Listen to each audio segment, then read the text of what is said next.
નમસ્કાર, અમારી news channel news for Kathiawad ને લાઈક કરો, શેર કરો અને સબસ્ક્રાઇબ કરો. News for Kathiawad. નમસ્કાર.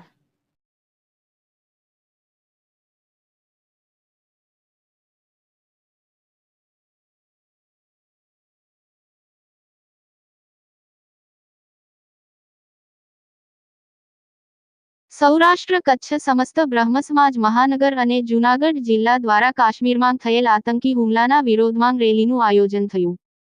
સૌરાષ્ટ્ર કચ્છ સમસ્ત બ્રહ્મ સમાજ જૂનાગઢ મહાનગર અને જિલ્લા દ્વારા શુક્રવારે સાંજે 6 વાગ્યા કલાકે આઝાદ ચોકથી ગોદળ અખાડા કાળવા ચોક સુધી રેલીનું આયોજન કરવામાં આવેલ, જેમાં કાશ્મીરના પહેલગામના પ્રવાસીઓ ઉપર નિર્મમ ગોળીબાર કરી ઘાતકી હત્યા કરવાના કાવતરાખોર આતંકી ધર્મ પૂછી કરેલ હત્યાના વિરોધમાં સૌરાષ્ટ્ર કચ્છ સમસ્ત બ્રાહ્મ સમાજ પ્રમુખ પ્રફુલભાઈ ત્રિવેદીના માર્ગદર્શન હેઠળ રેલીનું આયોજન કરવામાં આવેલ, જેમાં જૂનાગઢના સનાતન હિન્દુ સમાજના વિશાળ સંખ્યામાં લોકો જોડાયા હતા.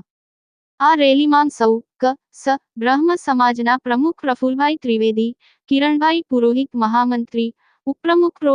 મનીષભાઈ જાની, શૈલેષભાઈ રવિયા, રાજેશભાઈ ઠાકર, ધર્મિષ્ઠાબેન જોશી, ટીકુબેન ભટ્ટ, મંત્રી જોગેશભાઈ, ખજાનચી અશ્વિનભાઈ ભટ્ટ, જિલ્લા મહિલા પાંખ પ્રમુખ રૂપલબેન, યુવા પાંખ પ્રમુખ રવિભાઈ, મહાનગર મહામંત્રી જે. બી. શીલુ, મહાનગર યુવા મહામંત્રી જય Pandya, stay committee chairman Junagadh મહાનગર પાલિકા પલ્લવીબેન ઠાકર, વિશ્વ હિન્દુ પરિષદ પ્રાંત પ્રમુખ ભરતભાઈ બીડી, સંદીપભાઈ પેથાણી, પૂર્વ પ્રમુખ કેડી પંડ્યા, પ્રફુલભાઈ જોશી, બ્રહ્મ અગ્રણી ભરતભાઈ લખલાણી, શ્રેષભાઈ ઠાકર, માધવ ક્રેડિટસો ભટ્ટ સાહેબ, BMS નવનીતભાઈ શાહ, રિંક્યુબેન મહેતા, બજરંગ દળના વિપુલભાઈ આહિર, કોર્પોરેટર શ્રી ભાવનાબેન વ્યાસ, વિવિધ જ્ઞાતિ સમાજ અગ્રણીઓ જે. કે. ચાવડા, દલિત સમાજના દિનેશભાઈ પરમાર તથા સફાઈ કામદારો, એડવોકેટ રાજુભાઈ સરવૈયા, આશીષભાઈ રાવલ, ગાયત્રી પરિવારના સભ્યો તેમજ વિવિધ જ્ઞાતિઓના પ્રમુખશ્રીઓ અને હોદ્દેદારશ્રીઓ અને રાષ્ટ્રપ્રેમી લોકોએ જઘન્ય કૃત્યને વખોડેલ હતું. આ તકે ગોદળ અખાડા ખાતે તમામ ઉપસ્થિત રાષ્ટ્રપ્રેમી લોકો દ્વારા સામૂહિક મહામૃત્યુંજય જાપ અને મૌન ધારણ કરી મૃતાત્માઓની આત્માને શાંતિ અર્થે પ્રાર્થના કરવામાં આવી. આજે જે રેલી યોજવામાં આવી હતી સમસ્ત બ્રહ્મ સમાજ દ્વારા, એના વિશે શું કહેશો?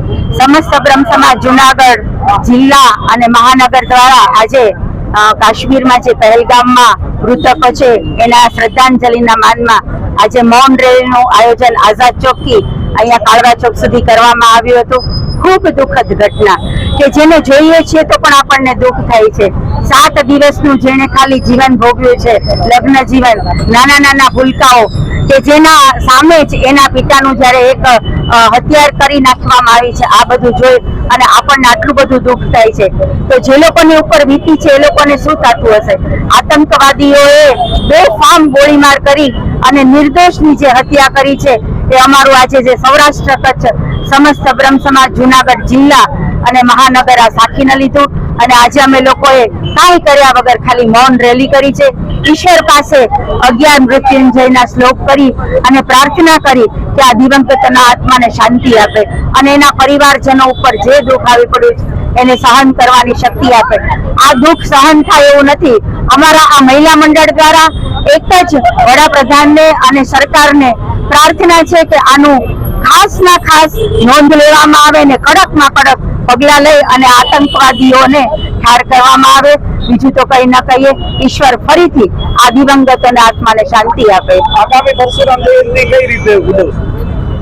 આગામી પરશુરામ જયંતિ અમે લોકોએ તો સાવ સાદગીપૂર્ણ રીતે નીકળવાનું નક્કી કર્યું છે અને આજે પણ અમે કોઈ પણ પ્રકારના ઓલા વગર સાવ શાંતિથી રેલી યોજી હતી, કારણ કે આ ઘટના જ એવી છે કે આ ઘટનામાં આપણે બધાએ ઈશ્વર એવું નથી કે બ્રહ્મ સમાજ, આજે આપ જોઈ શકો છો કે અન્ય સમાજના બધા લોકો પણ અમારી સાથે જોડાયા હતા. એટલે આ દિવંગત આત્માઓ માટે આપણે થઈએ એટલું શાંતિપૂર્ણ આયોજન કરવું જોઈએ. આજે જે સમસ્ત બ્રહ્મ સમાજ દ્વારા જે રેલીનું આયોજન કરવામાં આવ્યું હતું, શેના માટે?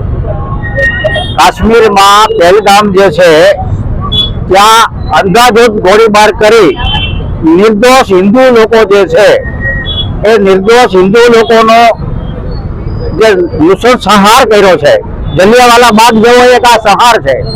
આ સંહાર એટલો બધો ભયંકર છે કે જેને પડદા પાછળ જે લોકો છે એને શોધવાનું કામ ભારત સરકાર અત્યારે કરે છે. પેલા પ્રથમ તબક્કામાં આપણે પાણી, એમને જે નદીઓ પાણી આપે છે, પાણી બંધ કરી દીધું છે. સરકાર કડકમાં કડક પગલાં લે છે. આવી પ્રવૃત્તિઓ કરવા જે થઈ રહી છે, હિન્દુત્વને, સનાતનને નાશ કરવાનું જે કામ છે, એ કામની સામે આપણે જાગૃત કરવા માટે, સરકારને ઢંઢોળવા માટે સરકાર વધુ કડક હાથે પગલાં લે એટલા માટે આ કાર્યક્રમ આપણે કર્યો છે. અને આ કાર્યક્રમ જે છે એ એટલા માટે છે કે આ આતંકીઓ જે છે એની પડદા પાછળ પાકિસ્તાનનો હાથ હોય તો એની સામે સ્ટ્રાઇક જેવી કોઈ પ્રવૃત્તિ આપણે કરવી જોઈએ, એટલા માટે આ રેલીનું આયોજન કરવામાં. રેલીમાં ત્રંબકેમ યજામાય એવા પાઠ પર બોલવામાં આવ્યા, એ વિશે શું કહેશો? ભારતીય સંસ્કૃતિ મુજબ જે લોકો કાશ્મીર સ્વર્ગ છે, શિવ અને પાર્વતી એટલે કે શ્રી વિદ્યા જે છે એ શ્રી વિદ્યાનું ઉદ્ગમ સ્થાન જે છે એ શ્રીનગર છે. ત્યાં કોઈ આત્મા મરે, કોઈ આત્મા એનું વિચરણ થાય તો આપણે એવું નથી ઈચ્છતા કે એનો અકાલ મૃત્યુ થાય.